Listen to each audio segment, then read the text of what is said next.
Hello and welcome to How to Review Data for the Foundation Scholarship Selection Process. Each of you would have received this email with the information specific to you or you and your partner in reviewing. In this case, it's for Pam. She has 18 scholarships assigned to her.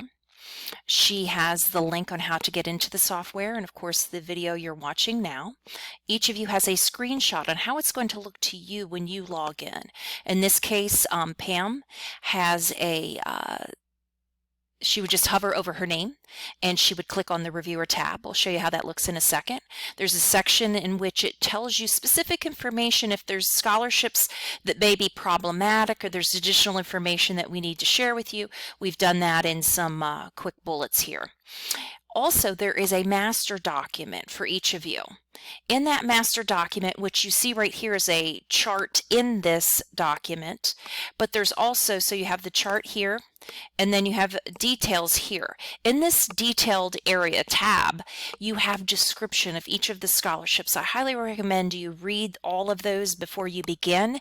It gives you a great overview. Not only does it tell you specifics about the scholarship, but you could also group things so that you could potentially do things that are alike back to back. That may help you as you move forward. So going back to the chart, in this chart, I recommend that you work from the lowest count to the highest. In this case, in this scholarship, the Nancy Ashton Memorial Scholarship only has 3 applicants in the pool. If you waited till you're towards the end and you come to the scholarship, all the students in this applicant pool may have already received something. So then you're going to have to rejockey how you've awarded. So start with the smallest number first and work your way up unless you have another reason that you need to group things together. So in this email, you also have the rubric for the essay and the rubric for the reference, but they're also embedded in the email. So let's go to logging in. When you log in, when you click on that hyperlink within the email, it's going to take you to this login page. You're going to click on the blue link here. It is single sign-on. What that means is when you log in, you're going to use your Stockton portal credentials. Do not use your email, but your Stockton portal credentials. So in this case, we're logged in as Pam. So when Pam comes in, she is a donor, but if she's going to act as a reviewer in this case, which all of you will, she's simply going to click on that link for reviewer. She hovers over her name and she selects reviewer and it gives her this view. As we mentioned, you all have a bunch of Excel files in your email. And the reason we did that is we exported all the data for you so that we could sort it and try to help you out a little bit with looking at things that are specific or prominent about certain scholarships.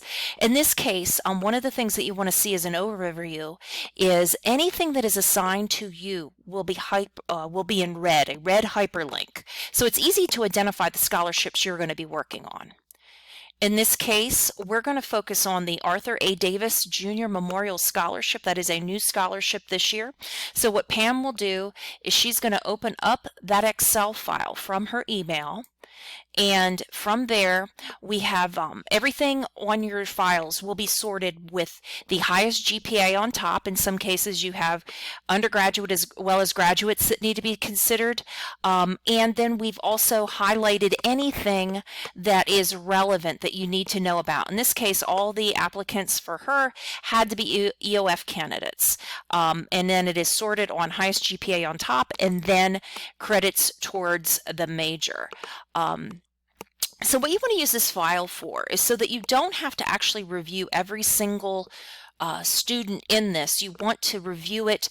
In some cases, you may have things highlighted where it shows that clearly there's only a handful of students that you probably want to review. In this case, we'll assume that Pam is going to review Diana and let's say Jesse.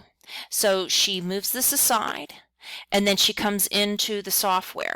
When possible, if you are working and you have the opportunity to use dual monitors, it will make your life much easier. So if you have an opportunity to do that, I would highly suggest it.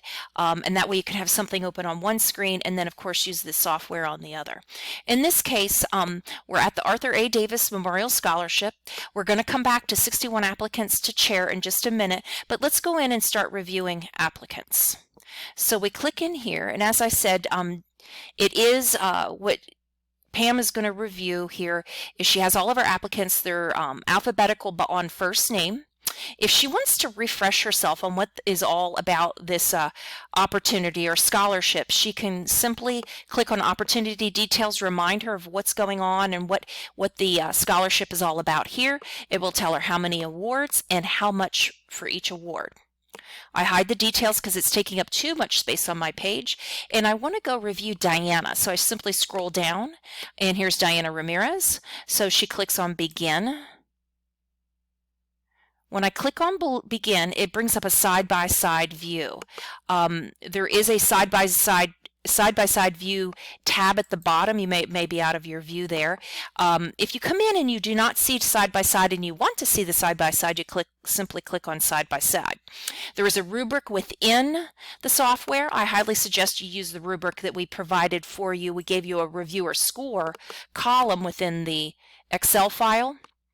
This will allow you to score, so you don't have to keep reviewing and scoring the same students over and over. For some of you, particularly in the schools, you may see some of the same students over and over. In this case, I'm back to Diana's application. Let me just give you a quick roll and scroll through her application. So it has the imported data. So this is all the data that we brought in from Banner. So you're going to have all the academic information, which again is also in the Excel file. That's one of the reasons we give you the Excel file. So you're not having to scroll through all of this information. When you come down here, you're going to see the essay for the student. Right here. You can review that. You can score it here, or like I said, you could put it in the Excel file we provided you.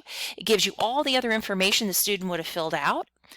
And then if I come back up here and I want to now review the letter of reference that, in this case, Diana received, you click on the actual link. It comes up, you view document.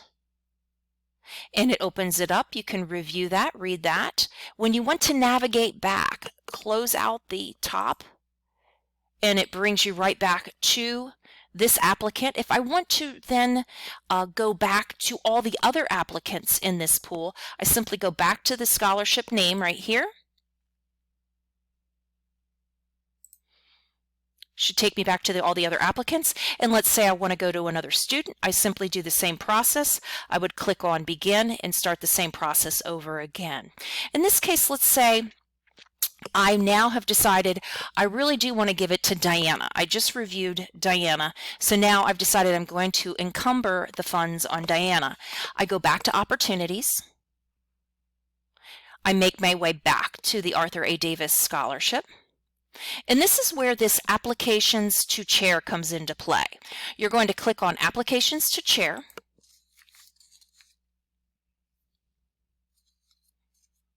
When it comes up in the software, I would type in Diana. Diana, I go over to the X here. I scroll to the bottom of the page and I select Act on Selected. Categorize. I leave it as finalist and then I type in the amount.